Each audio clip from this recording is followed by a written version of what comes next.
Gaul was a large kingdom, where philosophers were highly respected and the number 5 was fashionable. The climate was unremarkable.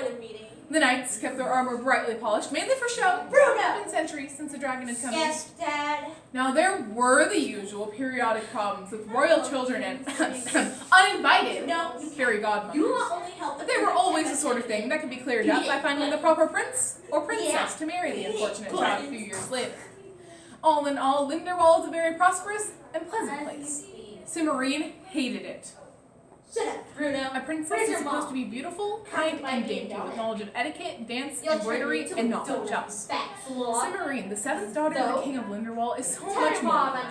In Dealing with Dragons by Patricia Wrede, sees Cimmerine lose her patience with all of these restrictions and decide to take her life into her own hands. The king and queen did the best they could. They hired the most superior tutors and governesses to teach Cimmerine all the things a princess ought to know, from dance, embroidery, and etiquette.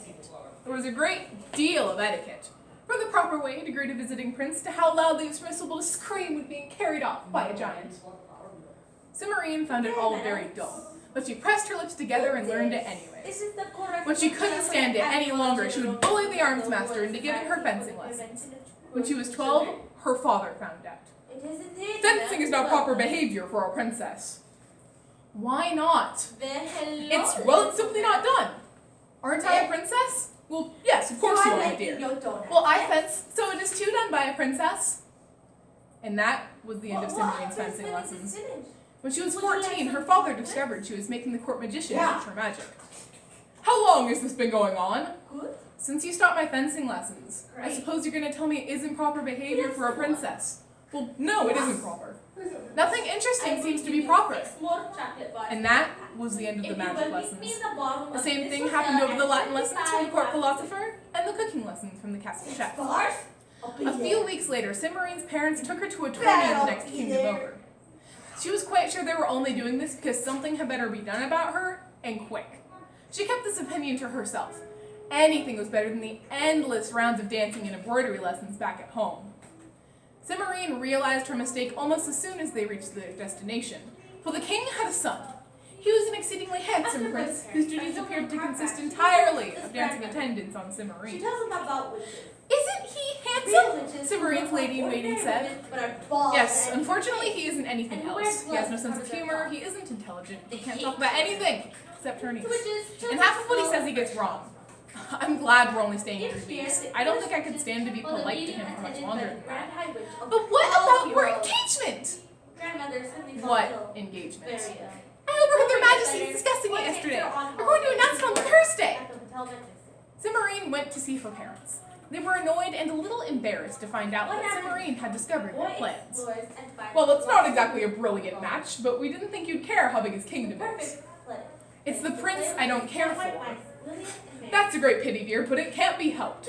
I'm afraid it isn't likely that you get another offer. Then I won't get married at all. That's out of the question. You're a princess. It simply isn't done. I won't get married. It isn't proper. He hasn't rescued me from a giant or an ogre or freed me from a magical spell. You haven't paid attention to what was or wasn't proper before, dear. You can't start now. Proper or not, you will marry Prince Therindo 3 weeks from Thursday.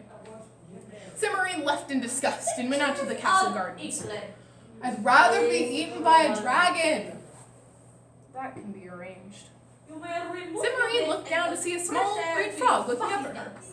I beg your pardon, are you an enchanted prince? No, but I've met a couple of them. And after a while you start to pick up on a few things. Now, why do you want to be eaten by a dragon? My parents want me to marry Prince Therindo. And you don't want to? Well, what are you going to do about it? Marrying Therindo? I don't know. I've tried talking to my parents, but they won't listen. No, I didn't ask what you'd said about it. I asked what you were going to do. 9 times out of 10 talking is just a way of avoiding doing things. You could challenge him to a duel. He'd win. It's been 4 years since I've been allowed to do any fencing. You could turn him into a toad. I never got past invisibility in my magic lessons. Transformations are advanced study. Can you do anything? I can curtsy, I know 17 different country dances, 9 ways to agree with an ambassador to Cathay without actually promising him anything, and 173 embroidery stitches.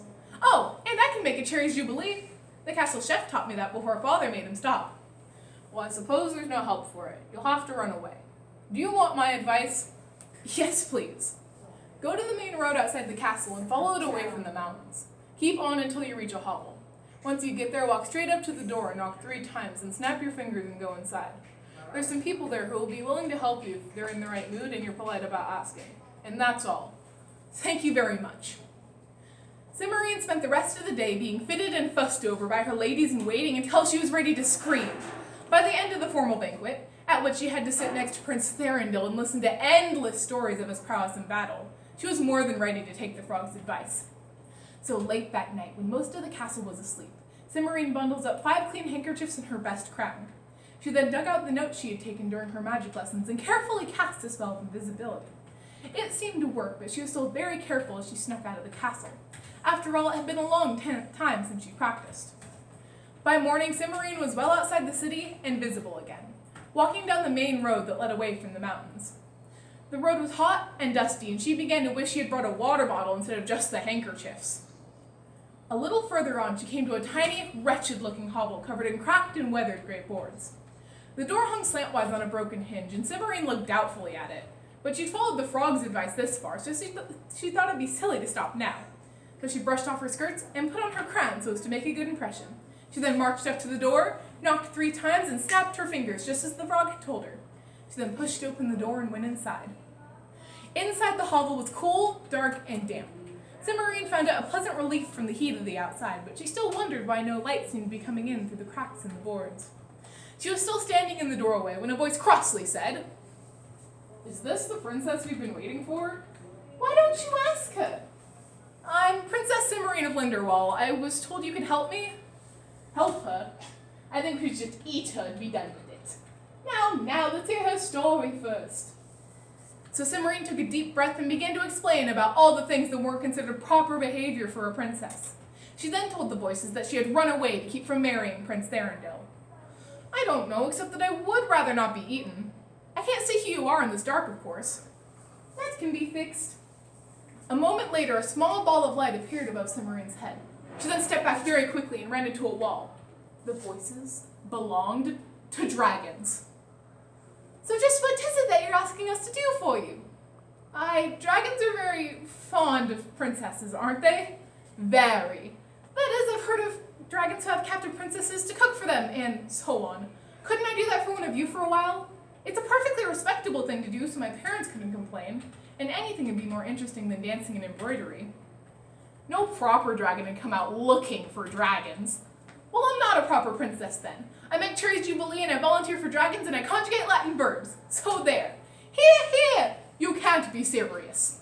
"I like Cherry's Jubilee. Besides, the Latin scrolls in my library need cataloguing." "Latin and Cherry's Jubilee. For that you take on a snippy little, 'Oh, thank you to be polite when discussing my princess.' Now, princess, if you'll come along, I'll get you settled in." For the first time in her life, Cimmerine was glad she was a princess. Still smiling, she stepped forward to begin her new duties. "Thank you.